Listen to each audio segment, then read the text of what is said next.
Hello guys, welcome back to सरकारी नौकरी वाले बाबा। I am Dhananjay. जैसा कि आप देख रहे हैं, ये आपका इंग्लिश का पेपर है और ये पेपर है आपका ईएसआईसी का, यूडीसी का आपका ये पेपर है। ठीक है, ये आपका यूडीसी का पेपर इंग्लिश का।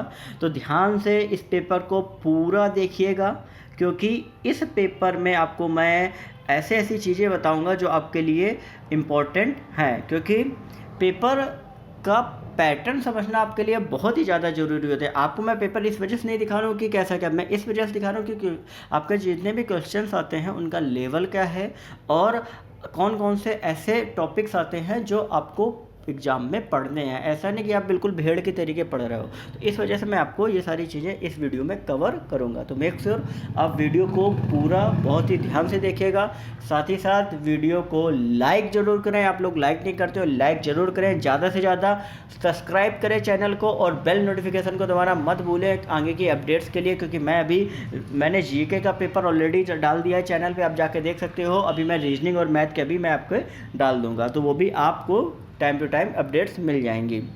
साथ ही साथ वीडियो को शेयर ज़रूर करें, क्योंकि बहुत से ऐसे स्टूडेंट हैं जिनको नहीं पता होता, ताकि उनको भी ये चीज़ें पता चलें। तो please share and subscribe. Okay, फिर चलिए हम पढ़ते हैं अपने पेपर की तरफ। तो जैसा कि आप देख रहे हैं कि ये जो आपका दिया गया ये आपका कंप्रहेंशन है। ठीक है, आपका कंप्रहेंशन है। कंप्रहेंशन में आप एक चीज़ ध्यान रखिए कि सबसे पहली चीज़ को कुछ बेसिक चीज़ आपकी हर एग्जाम में आती है। पहली चीज़ ये है कि कंप्रहेंशन का टाइटल आता है, टाइटल पूछता है। दूसरी चीज़ आती है कि अगर आपको कोई वर्ड दिया गया है, ठीक है, तो उसका आपका सिनोनिम्स और एंटोनिम्स आपका पूछ सकते हैं कि भाई इसका क्या होगा। ठीक है, तीसरी चीज़ आपकी एक और आती है कि भाई कोई भी आपकी लाइन दे दी गई, ठीक है, उसका मीन क्या, मतलब क्या है। ठीक है, चौथी चीज़ आपकी पूछ सकता है कि भाई राइटर ने पैसेज दिया, इसका एम है क्या, इसका मोटो क्या है, क्या कहना चाहता है ये। ठीक है, और उसमें अगर वो चाहे तो बीच में आपका कोई लाइन दे दी और उसमें सुटेबल वर्ड आपको भरना है और नीचे आपको 4 ऑप्शन दे दिए। तो ये भी आपके इस तरीके के भी आपके क्वेश्चन जो है वो कंप्रहेंशन में आपके आ सकते हैं। ठीक है, तो जैसा कि आप देखेंगे आगे कि भाई इसमें टाइटल का सबसे पहला क्वेश्चन पूछ दिया गया।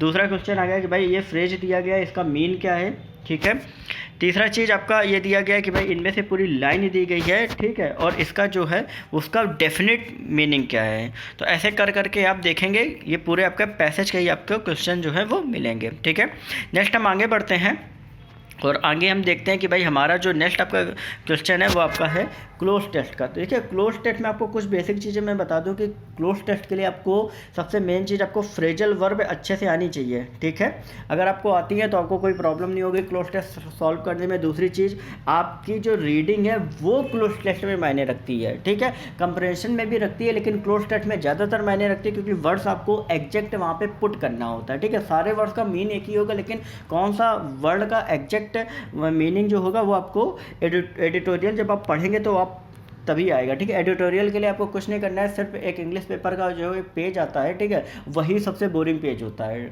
तो वो पेज आपको डेली आपका हर हाल में आप देखेंगे तो आराम से घंटे में इजीली पढ़ जाएगा। उसमें जो वर्ड्स आपको कुछ नहीं करना है, सिर्फ बेसिक जो वर्ड्स हैं उनको एक बार जो वोकैब्स उसमें आ रही उनको बस ध्यान से याद करना है। ठीक है, फिर आपको नेक्स्ट दिन जो आएगा नेक्स्ट पढ़िए, तो उसमें क्या रहेगा कि आपको ऑलरेडी उसमें वर्ड्स जो होते हैं वो डेली सेम रिवाइज होते हैं। ऐसा नहीं कोई नए वर्ड्स आते हैं, डेली वही वर्ड्स रिवाइज होते हैं। तो आपको ऑलरेडी वो चीज़ें पता चल जाएँ कि हमें इस वर्ड के साथ क्या चीज़ें लगती हैं। आपको दोबारा से एक्नॉलेज नहीं करना पड़ेगा। आप जैसे एग्जाम में बैठोगे आपको ऑलरेडी सडन आपको पता चल जाए कि हाँ ये चीज़ सही है, और बहुत से ऐसे लोग होते हैं जिनको ये पता चल जाता है। तो क्लोज टेस्ट के लिए आपका पास सिर्फ यही एक ऑप्शन है, इस तरीके से आप क्लोज टेस्ट की तैयारी कर सकते हैं। ठीक है, तो ये देखिए आपके क्वेश्चंस आपके दिए गए हैं। ठीक है, कि आपका 4 वर्ड्स आपके दिए गए हैं। ठीक है, और इन 4 वर्ड्स में आपको बताना है कि भाई कौन सा वर्ड जो है वो सबसे एग्जैक्ट जो है वो फिल इन द ब्लैंक्स में बैठ रहा है। ठीक है, तो ऐसे कर करके आपके क्लोज टेस्ट के सारे आपके क्वेश्चंस हो गए। फिर नेक्स्ट आपका आता है वो ये है कि भाई आपका सीक्वेंस आपका करना है कि भाई पूरा 4 सेंटेंस दिए गए हैं, 4 सेंटेंस को आपको 5 सेंटेंस दिए गए, 5 सेंटेंस को आपको सीक्वेंस वाइज में लगाना है। तो आप किस तरीके से आपको करना है, तो ये भी आपको जितना ज़्यादा आपकी रीडिंग अच्छी होगी उतना ही ज़्यादा आप कर पाएंगे। देखिए, इंग्लिश एक बेसिक चीज़ है। जैसे मैथ में क्या होता है कि मैथ में आपको पता है कि जितना ज़्यादा हो सके प्रैक्टिस की ज़रूरत होती है। मतलब आप जितना ज़्यादा प्रैक्टिस, दिमाग को बिल्कुल रगड़ो वो करो। इंग्लिश क्या मांगती है, इंग्लिश आपको मांगती है रीडिंग। इंग्लिश आप जितनी ज़्यादा पढ़ोगे ना उतना ही ज़्यादा आपको बेनिफिट होगा, उतना ही ज़्यादा आपको फ़ायदा होगा। ठीक है, तो आपकी रीडिंग बहुत ही अच्छी होनी चाहिए इंग्लिश के लिए। तो आपके ये सीक्वेंस वाइज क्वेश्चन जो हैं वो आपके आते हैं। ठीक है, फिर इसके बाद आप जैसा कि ये देख रहे होंगे कि ये पहले आपको बड़े बड़े आ गए, अब लेकिन छोटे छोटे आपके जो क्वेश्चंस हैं वो आ गए हैं। ठीक है, तो इनमें भी आपका पूरा जो है वो सीक्वेंस आपका मैटर करता है। अब इसके बाद नेक्स्ट आपका है कि भाई ये आपका दिया गया है एक सेंटेंस, इसमें आपको ग्रामेटिकल एरर बतानी है कि भैया ये हाँ सॉरी अनग्रामेटिकल इसमें सेंटेंस है। ठीक है, और इसको ग्रामेटिकल तरीके से पूरा सही करना है कि भाई इनमें से ये पूरा सेंटेंस जो इसको किस तरीके से सही करके लिख सकते हैं। तो ऐसे करके आपके क्वेश्चंस आपके आते हैं। ठीक है, फिर नेक्स्ट आपका आता है, ये आपका हो गया हाँ ठीक है, वही सेम ग्रामेटिकल वाला ही है। ठीक है, और 80 ओके यस। ठीक है, फिर आपका आ गया कि आपका नीचे सेंटेंस दिया गया है। ठीक है, जो कि ट्रांसफॉर्म करना है और दोबारा से उसको ब्रैकेट में जो लिखा हुआ है rewrite without changing the meaning. ठीक है, इस तरीके से आपको करना है, मतलब एक तरीके से आपको सेंटेंस में अलग से कुछ ऐड नहीं करना है, लेकिन कौन सा ऐसा सेंटेंस है जो इसके अप्रोप्रिएट हो सकता है और बिल्कुल सही हो सकता है तो ऐसा आपको अरेंज करना है। तो इसके क्वेश्चंस आपके लगभग 4 से 5 आते हैं। फिर इसके बाद आपका आता है नेक्स्ट आपका आता है 1 सेकेंड, ये आपका वही सेम चल रहा है। ठीक है यस, फिर आपका आ गया एरर्स के आपके क्वेश्चंस आ गए कि भाई इनमें 5 पार्ट दिए गए हैं। ठीक है, ABCD, और इनमें से आपको ये फाइंड करना है कि कौन सा पार्ट जो है वो आपका गलत है। तो एरर्स के लिए आप चाहो तो मिरर ऑफ कॉमन एरर की बुक आती है। ठीक है वो चाहो तो आप इसको पढ़ सकते हो उससे। ठीक है, उससे आप पढ़ के एक एक टॉपिक दिया गया है, पढ़िए, प्रैक्टिस करिए, आपको कहीं ना कहीं चीज़ें जो हैं वो आपको एक्नॉलेज हो जाएंगी।